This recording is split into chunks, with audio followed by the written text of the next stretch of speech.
모두가 잘 아는 이야기, 하지만 모두가 잘 모르기도 하는 이야기, 바로 찰스 디킨스의 소설 크리스마스 캐럴인데요. 이번 영상에서는요, 이 세계적인 소설을 조금 더 디테일하게 살펴보도록 하고, 동시에 이 책에 있는 다양한 이야기를 한번 해보는 시간을 가져보도록 하겠습니다. 아마 여러분들이 아는 크리스마스 캐럴과 조금 다른 크리스마스 캐럴이 보이게 되실 거예요. 안녕하세요, 저는 부깅의 호스트 검은색달이고요. 여러분은 지금 채널 부깅을 시청하고 계십니다. 사실 많은 분들이 크리스마스 캐롤에 대한 이야기, 내용, 줄거리, 교훈 다 아실 겁니다. 스크루지 영감 나오고 다 아실 거예요. 근데 이 책에는 되게 다양한 특징들, 그리고 되게 좋은 표현들, 그리고 세세한 묘사들 이런 것들이 많이 들어가 있거든요. 그래서 본격적으로 이야기를 하기 전에 제가 이 책 내용을 조금 요약해서 알려드리도록 하겠습니다. 약간 은비까비의 옛날 옛적에라든지 배추도사, 무도사 이런 거 있잖아요. 그런 거를 듣는다 생각하시고 여유 있게 한번 들어봐 주시면 감사하겠습니다. 크리스마스가 다가오는 어느 추운 겨울의 런던, 그 차가운 거리에는 에브니저 스크루지라는 사람이 살고 있었습니다.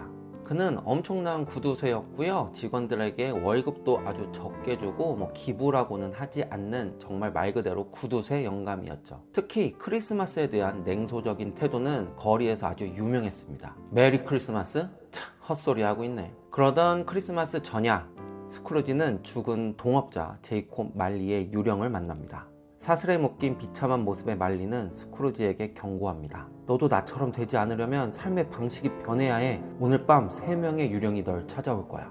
그렇게 첫 번째 유령이 스크루지의 눈앞에 나타나게 됩니다. 그 유령은 과거의 유령이었는데요, 스크루지를 과거의 어떤 곳으로 데려가기 시작합니다. 따돌림을 당하던 외로운 소년 시절의 스크루지를 보여주고, 자신을 따뜻하게 감싸주던 여동생 펜과의 추억이 깃든 장면을 보여줍니다. 그리고 한때 사랑했던 연인이 자신을 떠나던 순간을 보여주는데요, 그녀는 점차 탐욕과 냉정함으로 자신을 잃어가는 스크루지를 안타까워했던 연인이었습니다. 그리고 마지막으로 그녀가 다른 사람과 행복한 가정을 꾸리고 있는 모습을 보게 되는데요, 그 장면을 보다가 참지 못한 스크루지는 유령에게 제발 자신을 되돌려달라고 애원합니다. 그렇게 첫 번째 유령과의 만남은 끝이 나죠.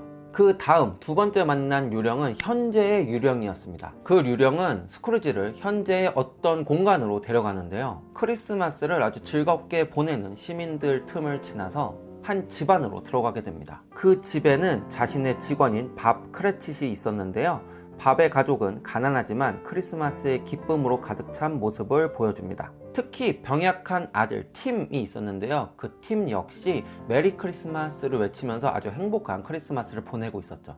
그 모습을 본 스크루지 옆에 있던 유령은 그 팀이 얼마 못 가 죽게 될 거라는 아주 끔찍한 예언을 하게 됩니다. 이어서 스크루지는 자신의 조카, 그리고 조카 며느리, 그리고 그의 친구들이 있는 어떤 장소로 이동하게 되는데요, 그곳에서 자신을 험담하는 사람들의 이야기를 듣게 됩니다. 그렇지만 조카는 끝에 스크루지를 위해서 건배를 외치는데요, 스크루지는 그 조카의 따뜻함에 할 말을 잃게 되죠. 마지막 세 번째 유령은 조금 무섭고 차가운 유령이었는데요, 바로 미래의 유령이었습니다. 이 유령은 스크루지가 죽은 뒤의 모습을 보여주는데요, 사람들은 모두 스크루지를 비난하고 힐난했습니다. 동정하는 사람도 없었고요, 슬퍼하는 사람도 없었죠. 그러자 유령은 그 스크루지를 데리고 밥 크레치스의 집으로 들어갑니다. 그곳에는 그 팀의 죽음을 슬퍼하고 애도하고 있는 크레칫 가족의 모습이 보였는데요, 스크루지는 그 광경을 보고 큰 충격을 받고 정말 새로운 사람이 되기로 결심합니다. 스크루지는 유령에게 간절히 애원합니다. 제발 이 죽음을 피할 수만 있으면 정말 뭐든지 하겠습니다. 제발 저를 돌려주세요. 다음날 아침, 스크루지는 환희에 차서 침대에서 뛰어내려옵니다. 그는 자신이 여전히 살아있음을 기뻐하며 한순간이라도 빨리 선행을 베풀고 싶어서 아주 난리가 나죠. 그리고 그는 그 마음을 즉시 행동으로 옮깁니다. 길거리에 있는 아이에게 가장 큰 칠면조를 사서 바로 짐 크레칫의 집에 갖다 주라고 시키기도 하고요, 어려운 이들을 돕기 위해서 큰 돈을 기부하기도 합니다. 뿐만 아니라 직원의 월급을 크게 올려주기도 하고요, 마지막으로는 팀의 대부가 되어 팀을 아끼고 보살펴주기 시작합니다. 스크루지는 이후로도 크리스마스를 진심으로 기리는 사람이 되었고, 팀과 함께 하느님이 모든 일을 축복하시길 이라고 외치며 모두에게 사랑받는 존재로 거듭납니다.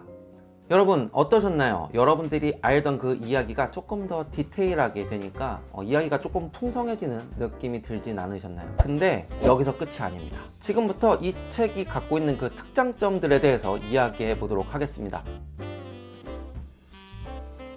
이 소설이 유럽의 크리스마스 문화를 완전히 바꿔놨다고 합니다. 책 뒤에 작가의 말이 나와 있는데요, 제가 한번 읽어드려 볼게요. 역사가들은 이 책이 크리스마스의 중요성을 부각시킨 소설이며 오늘날 우리가 생각하는 크리스마스의 문화는 크리스마스 캐럴이 성공하면서 형성된 것이라고 한다.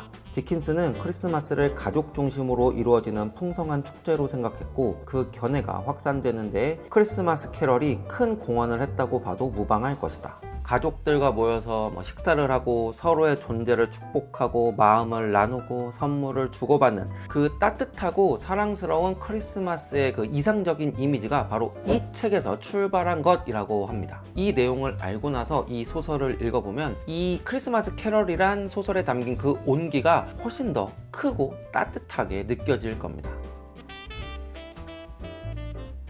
사실 책을 읽기 전까지 그냥 스크루지, 겨울, 그리고 유령, 아픈 아이 이런 얘기가 나오니까 좀 어둡고 칙칙하고 약간 분위기가 진지한 그런 소설일 거라고 생각을 했거든요. 근데 사실은 정반대입니다. 이거 처음부터 약간 찰스 디킨스의 개그 코드가 잔뜩 묻어 있어요. 약간 개그 욕심이 있으시더라고요. 볼 일이야 많지. 그 목소리는 말리의 것이었다. 틀림없었다. 넌 누구야? 누구였냐고 물어야지. 좋아, 누구였는데? 참 깐깐하네 유령치고. 이게 초반에 말리의 유령과 만난 스크루지의 대화 중에 한 부분인데요, 이 부분 말고도 이런 식의 약간 이상한 티키타카가 되게 많이 나옵니다. 나중에 두 번째 만난 유령인 것 같은데 그 유령한테는 자식이 몇 명이냐고 물어보거든요. 그러니까 그 유령이 1800명쯤 된다 이렇게 얘기를 해요. 그러니까 스크루지가 등골 빠지겠네 이렇게 얘기하거든요. 거기서 약간 뻘하게 터졌어요. 그냥 그 장면을 상상하니까 너무 웃긴 거야. 그 유쾌함이 소설의 종반부까지 쭉 이어집니다. 책의 내용이 조금 어두워지거나 아니면 조금 진지해질 때 그 찰스 디킨스의 그 가벼운 그리고 유쾌한 그 농담 같은 한마디들이 진지함에서 벗어나서 조금 가볍게 이 소설을 대할 수 있게 해주는 아주 그런 좋은 요소가 됐던 것 같습니다. 처음부터 끝까지 이 찰스 디킨스의 묘사는 정말 완벽하고 훌륭하고 환상적이고 정말 놀라울 정도의 수준을 보여줍니다. 근데 그 묘사가 정말 빽빽하게 가득 차 있어요. 약간 내가 정말 그 시대를 살고 있고 내가 어떤 장면을 보고 있고 내가 어떤 추위를 느끼는가 이런 것까지 다 약간 느껴질 정도로 그 묘사가 너무나 퀄리티가 높습니다. 제가 이 소설의 초반 부분을 한번 읽어드려 볼게요. 종이 있는 교회의 시계탑도 안개 때문에 보이지 않았다. 오래되어 늘 탁한 소리를 내는 시계탑의 종은 고딕 양식 창을 통해 언제나 스크루지를 남몰래 내려봤다. 그 시계탑의 종은 자욱한 안개 속에서 15분가 정각마다 댕댕 종을 울렸고 그런 후에는 작은 떨림이 남았는데 마치 탑 위가 얼어 죽을 듯 추워 이가 덜덜 맞부딪히는 것 같았다. 저는 이 부분을 읽고 그 종의 떨림, 마지막 떨림과 그 떨림에 대한 비유까지 너무 좋았거든요. 제가 좀 오버하는 걸 수도 있는데 저는 이 소설을 읽으면서 이 부분을 봤을 때 정말 글자가 이렇게 두둥실 떠오르는 느낌, 그래서 내 앞에서 떨리는 느낌을 받았어요. 그 정도로 정말 책에 푹 빠져서 읽게 해준 그런 묘사였거든요. 근데 이런 묘사들이 이 책에 정말 많이 있습니다. 그러니까 읽는 내내 찰스 디킨스란 그 작가가 왜 그렇게 유명한 위대한 작가로서 칭송받는지 이런 부분이 그 하나의 이유가 되겠구나 이런 생각을 계속 할 수밖에 없었던 책이었습니다. 네, 오늘 이렇게 모두가 잘 알지만 모두가 잘 모르기도 하는 소설 찰스 디킨스의 크리스마스 캐럴에 대한 이야기를 좀 해봤는데요, 저는 겨울이 되고 크리스마스 시즌이 되면 이 책을 진짜 다시 한번 꼭 훑어라도 봅니다. 그럼 읽어볼 때마다 그 가슴 속에 뭔가 그 따뜻한 온기가 좀 채워지는 느낌이거든요. 책도 그렇게 길지 않고 표지도 이뻐서 이렇게 장식하기도 좋으니까 아직 안 읽어보신 분들이면 이번 기회에 한번 읽어보시는 것도 좋지 않을까 생각합니다. 네, 오늘 영상은 여기서 마치도록 하겠고요. 책에 대한 궁금한 점 있으시면 댓글 남겨주시면 감사하겠습니다. 추운 겨울인데 감기 조심하시고요. 저는 다음에 더 좋은 영상으로 돌아올 것을 약속드리면서 이만 물러가 보도록 하겠습니다. 안녕히 계세요.